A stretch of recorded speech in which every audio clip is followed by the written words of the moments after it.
ليه يا صاحبتي؟ ليه؟ ده انا ماليش اصحاب غيرك وما حبيتش واحده قدك. ده انا في عز الهم اللي انا فيه والدنيا متطربقه على دماغي، وانا بصلي وبدعي لابني ان ربنا يستره. بدعيلك عشان خاطر ابنك. انت اتجننتي يا ندى؟ في ايه؟ انت اللي سميتي صلاح عبد العزيز، وانت اللي بعتي ثروت عشان يبتزني، انت اللي خدتي مني حياتي. انا بعد العشره اللي بيني وبينك دي كلها بتقولي كده؟ انت شاربه حاجه ولا ايه؟ شاربه مقلب عمري في صاحبه عمري، يا حقوده يا سوده. فوق يا ندى، انت مش في وعيك. ده انا دلوقتي رجع لي وعي. اخص عليك يا ماما، اخص. بس ورحمة صلاح لا دفعك تمن ده كله غالي قوي يا ماما. انهي تمن اللي انت عاوزه تدفعيهولي؟ تمن وقفتي معاكي؟ ده انا مدياكي وقتي وحياتي واهتمامي وماشيه وراكي في ضلك احميكي من نفسك واغطي على اخطائك. في الاخر ابقى حقوده وسوده. انا كمال، انا مالي تروحي تتجوزي في السر بورقه عرفي فلوس كاب وتضيعيها وفي الاخر تقولي اتسرقت وتتهميني بسرقتها؟ انت بتقولي ايه؟ بصي يا ندى لنفسك في المرايه قبل ما ترمي اخطائك على اي حد. اخس عليكي، اذا هي دي الصداقه انا مش عايزاها. انا مش عايزه اعرفك تاني، مش عايزه اعرفك. وانا كمان يا ماما، انا كمان مش عايزه اشوف وشك تاني خالص، فاهمه؟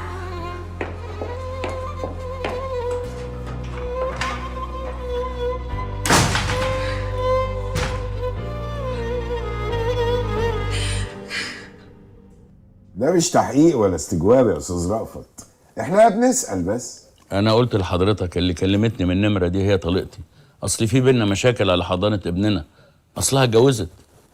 واحنا مش عايزين نعرف اكتر من كده. يعني اقدر امشي؟ جرايه يا استاذ رأفت، انت زهقت مننا؟ تشرب ايه؟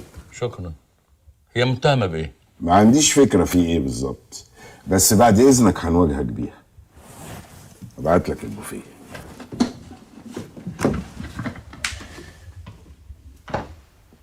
هو في ايه بالظبط؟ ادخل.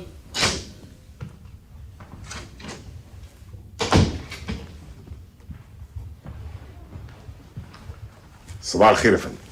صباح النور. اقعد. ايه الاخبار؟ كل خير يا فندم، احنا مستنيين استكمال التحقيق. بس يا فندم بس ايه؟ شكله يا فندم ملوش دعوه، ده ودانا في سكه تانية خالص. اللي كلمته من الرقم ده طليقته، وده عشان في مشاكل بينهم وبين بعض على حضانه ابنهم. طيب ما هي ممكن تكون الست اللي اسمها نجلاء. عموما يا فندم احنا قربنا خالص. السيد مدير الامن لسه مكلمني وقلت له 24 ساعه. احنا قدامنا 24 ساعه بس يا مصطفى. ايه القضيه دي اخدت اكتر من وقتها.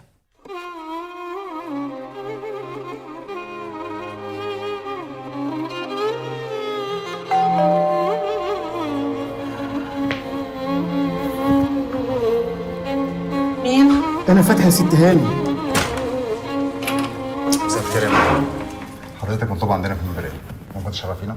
خير، في حاجه؟ هتعرفي هناك، اتفضلي معانا. طب ممكن اغير هدومي لو سمحت؟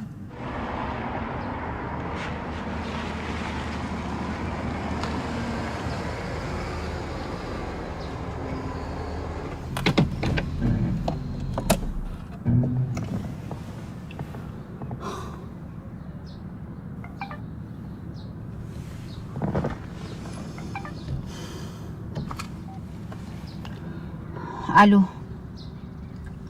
اهلا يا متر. ايوه يا ندى هانم، ازاي حضرتك؟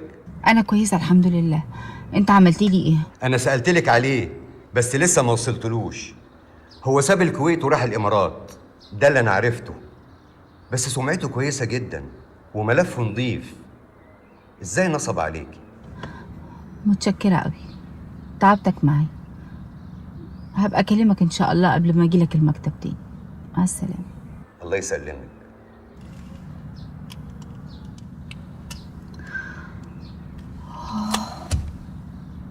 يا رب يا رب.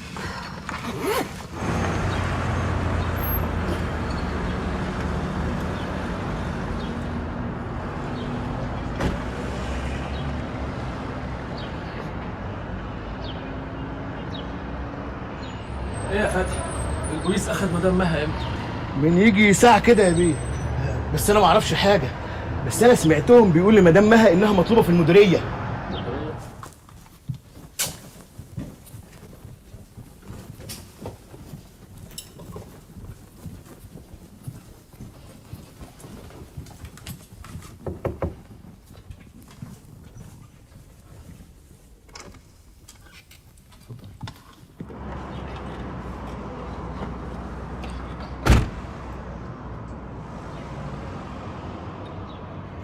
الو. ايوه متر الحقني. مها اخدوها المديريه. طب بسرعه، مع السلامه. احنا بعتنا جبنا الست اللي اتكلمت من النمرة من شوية وتحولت للنيابة. يمكن هي. هنشوف. اطمن يا عادل بيه، هانت قوي. بس صلاح بيه الله يرحمه اكيد كان يعرفها كويس قوي. طب إمتى حضرتك نقدر نشوفها؟ نفسي أشوفها. اسف، مش هينفع دلوقتي خالص، والقانون صريح في الحاجات دي.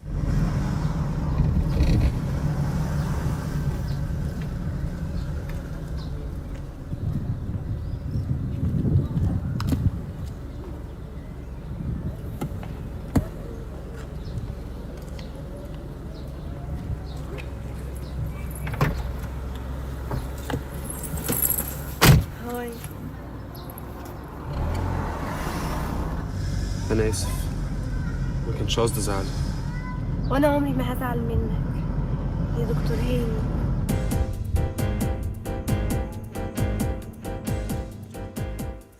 للمرة العاشرة بسأل حضرتك، ايه علاقتك بقتل المهندس صلاح عبد العزيز؟ معرفوش. تاني يا مدام نجلة، قصدي يا مدام مها، الرقم اللي انت كلمتي منه طليقك واعترفتي بانك انت اللي اتصلتي هو نفس الرقم اللي اتصل بمنزل المهندس صلاح عبد العزيز ليلة الحادث. والله العظيم ما قتلتوش، هقتل واحد معرفوش ليه؟ من مين اللي يعرف؟ معرفش، انتوا مش البوليس، ما تدوروا. ما احنا بندور ونسأل عشان شغلتنا نعرف فين الحقيقة. انا معرفش حاجة، معرفش اي حاجة عن اللي حضرتك بتتكلم عنه، معرفش. تاني يا مدام مها، عموما هتعرفي كل حاجة وهتفهمي كل حاجة. اتفضل يا استاذ رافت. انت لحقتي تعرفي راجل على جوزك الجديد وكمان تقتليه؟ ده انت تستاهلي الشنق. شنق؟ امال حضرتك فاكره ايه؟ هتتكلمي؟ صلاح كان جوز صاحبتي ندى. ندى دي اللي عرفتيني بيها طول عمري، كلكوا زي بعض. ايه بقى حكايه ندى دي؟ احكي لي يا مدام. والله ندى كانت مراته، كانوا متجوزين، صحيح كانوا متجوزين في السر بس كانت مراته، كانوا متجوزين عرفي والورق ضاعت منها. والله ندى دي ست نظيفه، عمرها ما عملت حاجه غلط. هي عملت كده لانها كانت خايفه على ابنها وعلى اولاد صلاح، هما الاثنين كانوا خايفين على عيلتهم. والله العظيم وحياه ابني كانت مراته، كانت مراته. بتقول صاحبتها مين؟ ندى شوكت، واحده اسمها ندى عز الدين شوكت. اسمع يا مصطفى، انا مش عايز اي حد فيكم يعمل اي حاجه غير لما اقول لك، مفهوم؟ تمام يا فندم. ندى شوكت؟ معقول؟ لا حول ولا قوه الا بالله. ايوه يا ندى، هتسافري فين؟ استجمام. طب برافو والله، هايل. مع هاني طبعا، صح؟ ايوه يا ندى، انا معلش جالي تليفون مهم من الوزاره يا حبيبتي، هكلمك وقت تاني. يلا باي باي. مساء الخير يا فندم. دلوقتي يا فندم؟ حاضر يا فندم، من عينيا. في حاجه يا فندم؟ مسافه السكه يا فندم. مع الف سلامه يا فندم، مع السلامه.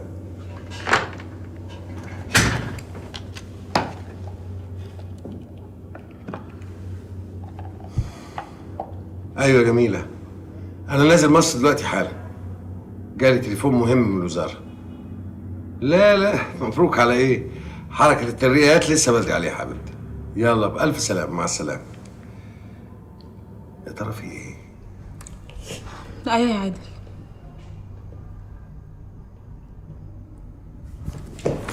لا يا عادل، ما تخليش البوليس يقبض عليها. ورحمة ابوك لازم احنا اللي نوصل لها الاول.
خالد، انا ما رضيتش اعمل اي حاجه غير لما اقول لك ربنا معاك. انت قدامك مهمه صعبه جدا، والوقت دلوقتي مش سامح. بس من الصبح بدري مطلوب منك يا سيادة اللواء اصعب مهمه ممكن الضابط يعملها في حياته. شد حيلك يا خالد، ربنا معاك.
في ايه يا ام ابراهيم؟ ست ندى، سيادة اللواء خالد بيه مستني حضرتك. خالد؟ معقول في وقت زي ده؟ غريبة قوي. طيب قولي له انا جايه حالا. طب هعمله شاي على ما تيجي.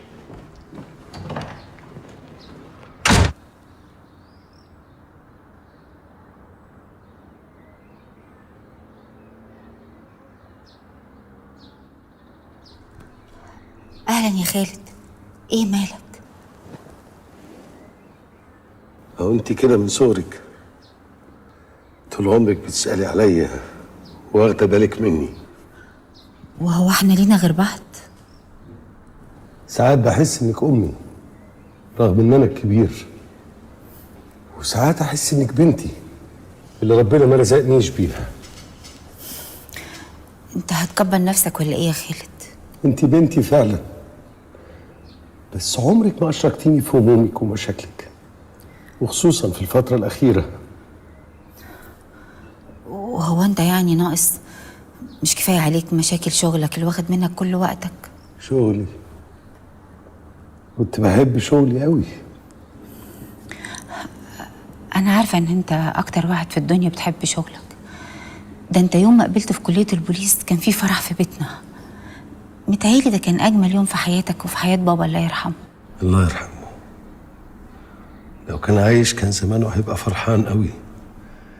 ابنه بقى لواء مدير امن، وبنته ندى هانم حرم الوزير السابق نبيل برهان، اللي عرفت تربي ابنها كويس واختاروها الزوجة الوفية والأم المثالية. بس كويس إنه مات، ارتاح. يا بخته. ارتاح من ايه؟ هو انت في حاجه مضايقاك؟ مضايقاني دي كلمة رقيقة قوي على اللي أنا فيه. في ايه يا خالد؟ قلقتني. هو في حاجه بينك وبين جميله؟ ندى، انت ممكن تسامحيني؟ اسامحك على ايه؟ عشان ما كنتش جنبك وحواليكي، بالذات في الفترة الأخيرة. وهو يعني كان بإيدك؟ ما هي دي ظروف شغلك. شغلي؟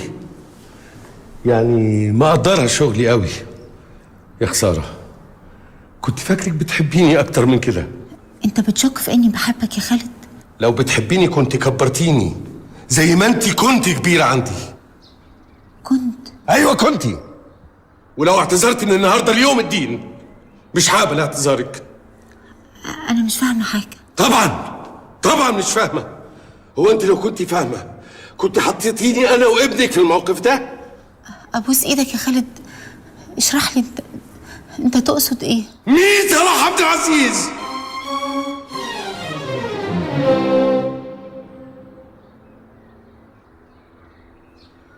خلصتي ليه؟ ما تعرفيهوش؟ معقولة يا ندى؟ ده انت بقالك سنة ونص على علاقة بيه. حرام عليك يا شيخ. ما فكرتش في اسمي، ما فكرتش في مستقبل ابنك. احنا اذيناكي في ايه عشان تنتقمي مننا الانتقام الرهيب ده؟ كان جوزي، والله العظيم كان جوزي، والمصحف الشريف كان جوزي، بس الورقة ضاعت. انا افهم انك تخبي على ابنك، ماشي، عشان تحافظي على شعوره، لكن بتخبي عني انا ليه؟ حبيتيه واتجوزتيه زي ما بتقولي، قتلتيه ليه؟ ما قتلتوش، ورحمة أبوك وأمك ما قتلتوش، والله ما قتلته يا خالد، ما قتلتوش. نفسي اضربك والله العظيم نفسي، بس مش قادر.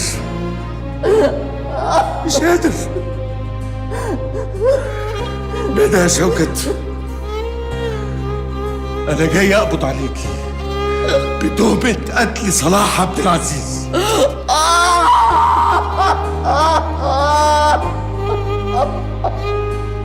والله العظيم ما قتلته. فضلك ما تصعبيش مهمتي أكتر ما يساعده، أرجوكي.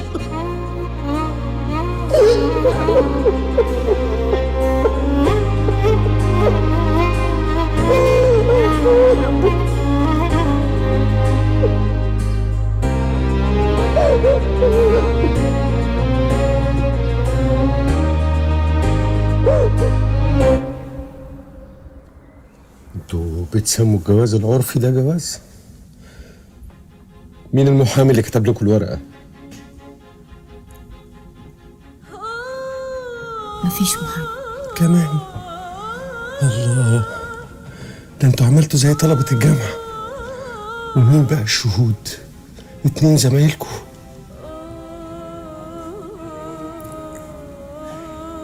واحد مات والتاني سافر برا مصر. يا سلام.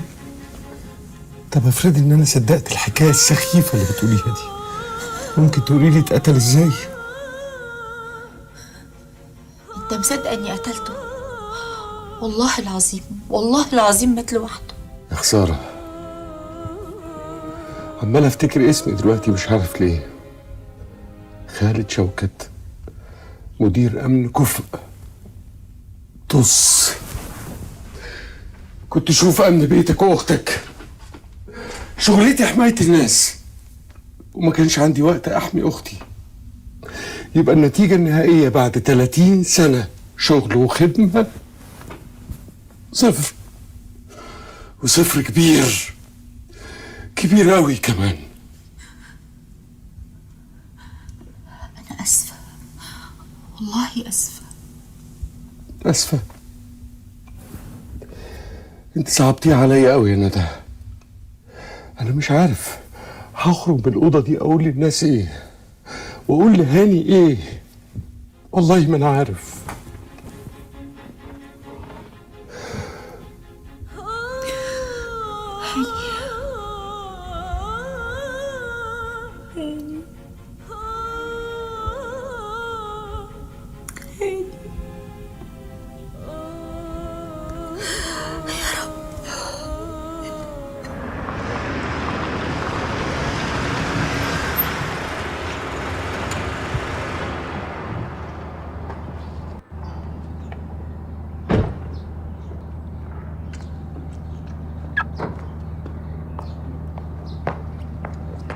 حبيبتي يا بنتي، حبيبتي يا بنتي، يا رب يا رب استرها معاها يا رب، دي غلبانه يا رب. ايه يا دادا، في ايه؟ في ايه يا دادا؟ ايه اللي حصل؟ هي ماما فين؟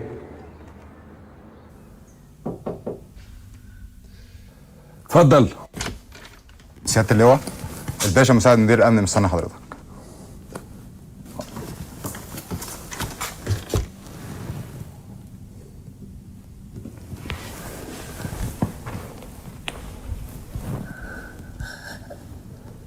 خالد،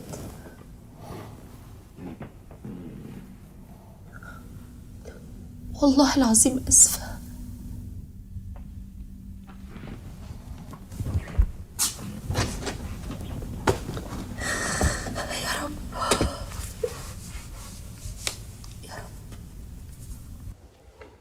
خالد، احنا اصحاب من زمان، من ايام الكليه، وانا اكتر واحد يشهد لك بالكفاءه والاخلاص. انت اتخلقت عشان تكون ضابط بوليس كفء. انا بقول لك الكلام ده دلوقتي عشان اوصل لك حاجه مهمه جدا يا سياده اللواء، ان احنا هنا وفي الوزاره مفيش حاجه اتغيرت اطلاقا. انا مش عارف ارد عليك واقول يا جمال. انا مش عارف افكر. انا عارف وبتخيل نفسي مكانك ومقدر الظروف اللي انت فيها، والناس في الوزاره مقدرين. واضح انهم كانوا متجوزين عرفي، لكن موضوع السم ده هو اللي مش هي اللي قتلته يا جمال، هي قالت لي كده وانا مصدقها. وانا مصدقك يا خالد. على العموم كلها شويه وكيل النيابه جاي. اعذرني يا جمال، انا مش قادر افهم اي حاجه. ما تقلقش، مدام ندى اختنا كلنا، وهتفضل لنا هنا معززه مكرمه. ازمه وتزول.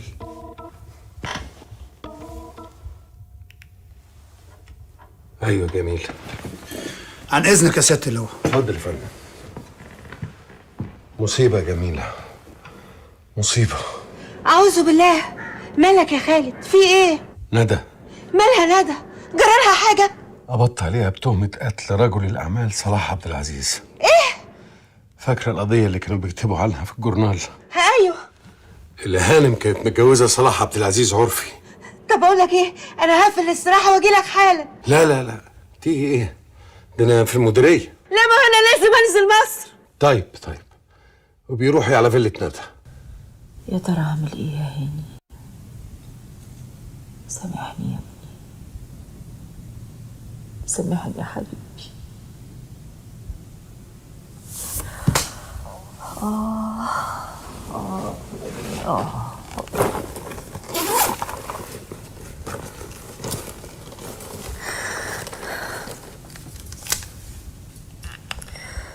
يا رب.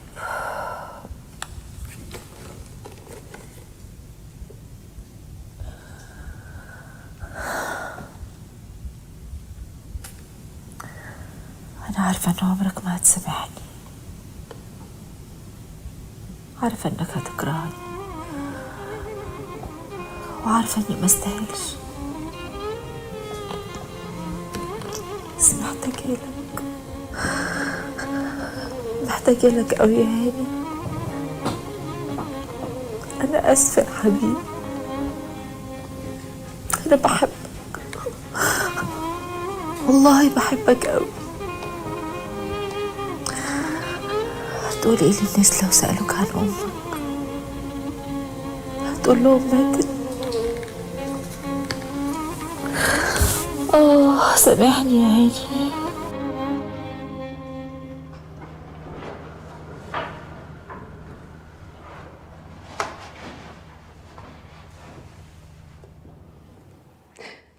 هاني اتكلم يا ابني، قول حاجة.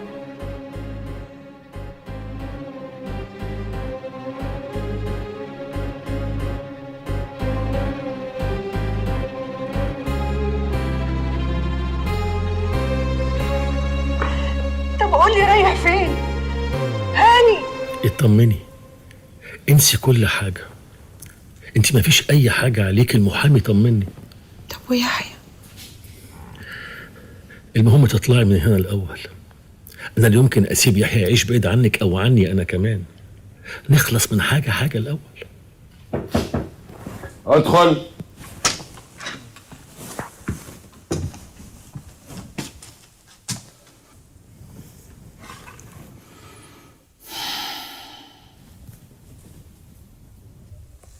صباح الخير يا فندم، حضرتك عايز مني حاجة؟ أنا جيت زي ما قلت لي امبارح. اهلا يا استاذ رأفت. لا ما تقلقش، انت تمام كده. انا خايفه. ما تقلقيش. اتفضل يا استاذ رأفت.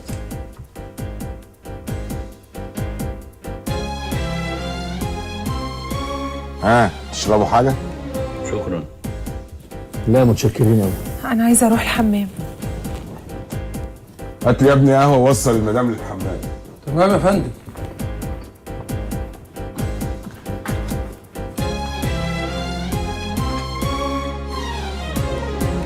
كان لازم تلاقيها قبل ما البوليس يمسكها. اهو اللي حصل بقى. وبعدين انا مش فاهم، انت عايز تيجي معايا ليه؟ عايزه اشوفها. طب يلا يلا.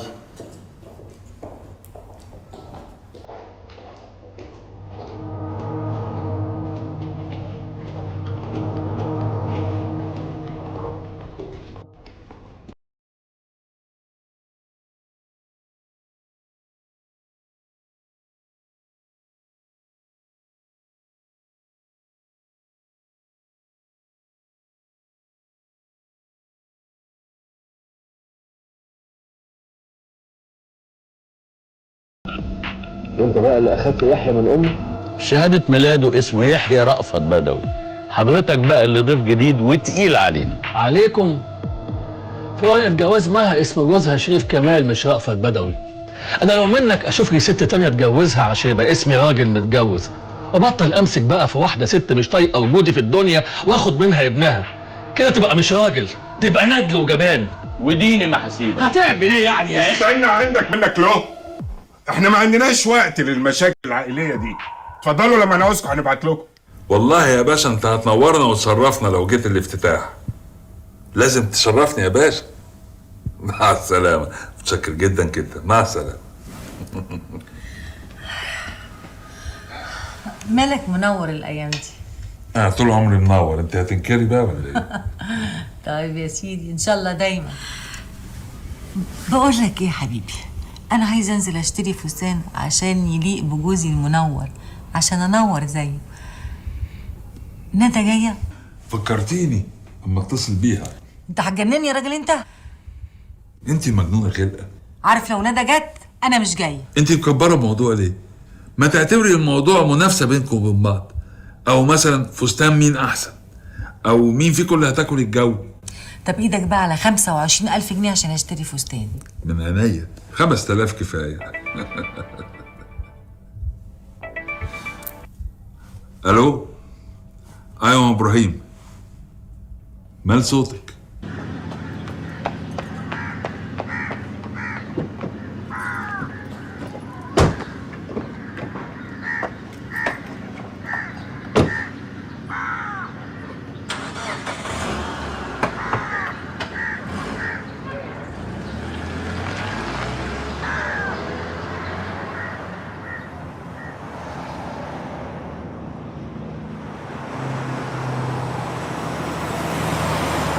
ان شاء الله كل حاجه هتبان والايام دي هتبقى ذكرى يا ندى.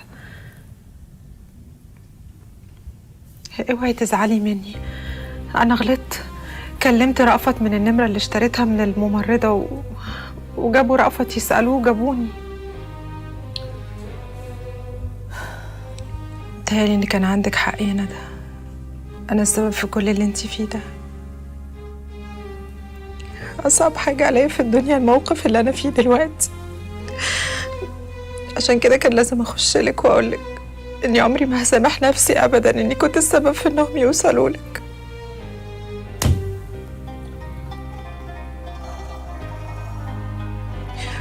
فاكرة يا ندى؟ فاكرة لما اتطلقت وجيت انا ويحيى ابني عشنا عندك في البيت شهرين؟ وقتها كانت ماما ميتة، كنت انتي امي واختي، كنتي كل حاجة ليا في الدنيا. ساعتها انا حلفت قدام نفسي ان انا عمري ما هتخلى عنك ابدا في اي موقف، ودايما هكون جنبك.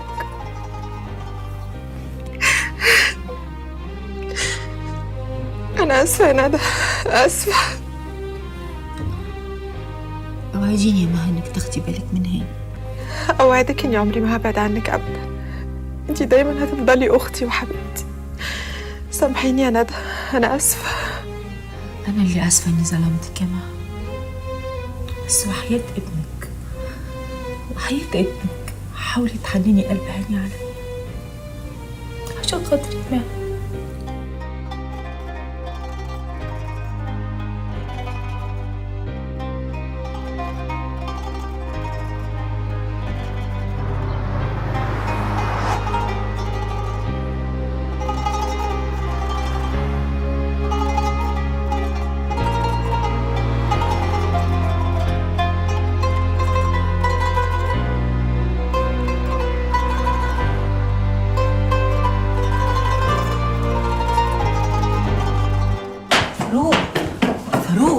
معقولة اخوها خد على المديرية؟ ام ابراهيم ما تعرفش حاجه، وهاني قافل تليفونه. لازم اروح اشوف ايه اللي حصل. ام ابراهيم كانت بتعيط وهي بتكلمني. معقولة؟ يا ترى عملتي ايه يا ندى؟ يا ليدي ندى عملتي ايه؟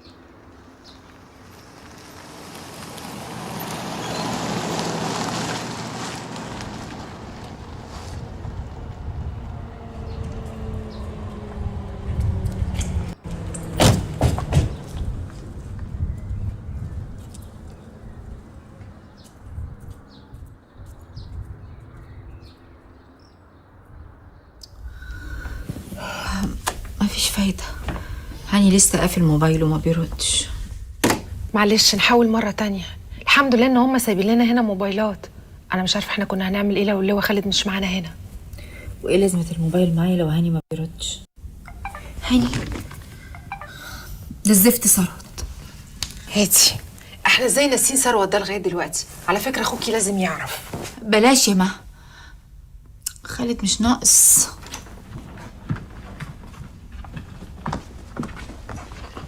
لو سمحت الاقي فين اللي هو خالد شوكت؟ هتلاقيه مع الباشا في مكتبه. طب انا عاوزاه ضروري، ممكن حضرتك تبلغه؟ طب اتفضلي معايا.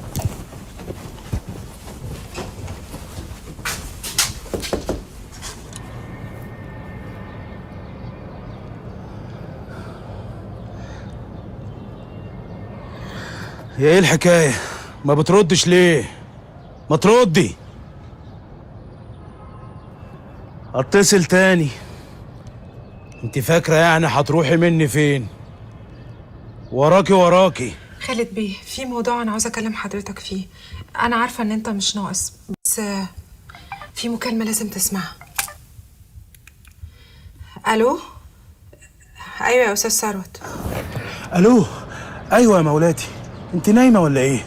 لا انا معاك اتفضل. خير، انت ما بترديش ليه؟ اصل في موضوع بايخ كده كنت عايز اكلمك فيه. انا محتاج $500,000 جنيه كمان. اصل بابي ومامي رايحين يصيفوا في جمصة ومحتاجين مصاريف. اوعدك ان ده اخر مبلغ هطلبه منك الشهر ده. الو؟ انت فين مدام؟ معاك سامعاك معاك. ما هو لو المبلغ كبير عليكي انا ممكن اطلبه من اهل صلاح بيه او حتى من هاني بيه. بس انا هسيب لك مهله قد اسبوع كده، بس طبعا اكيد هشوفك خلال الاسبوع ده. انت بتوحشيني. حاضر يا استاذ ثروت، حاضر. الله، ايه الحكايه؟ مال صوتك؟ لا ده مفيش عندي شويه برد بس. سلامتك، اخصى على البرد اللي ما عندوش نظر. شكرا شكرا يا استاذ ثروت، مع السلامه. مع السلامه يا مولاتي. مع السلامه. مين ده؟ ده واحد بيبتز ندى من ساعه ما صلاح مات، وخد منها فلوس كتير قوي زي ما حضرتك سمعت. من امتى الحيوان ده بيبتزها؟ وما قلتوليش ليه قبل كده؟ الرقم ظاهر عندك؟ ايوه. يلا بينا نروح لندى بسرعه. ايه حكايه اللي اسمه ثروت ده؟ تديله فلوس ليه؟ اوعى تكوني قتلتي صلاح بجد.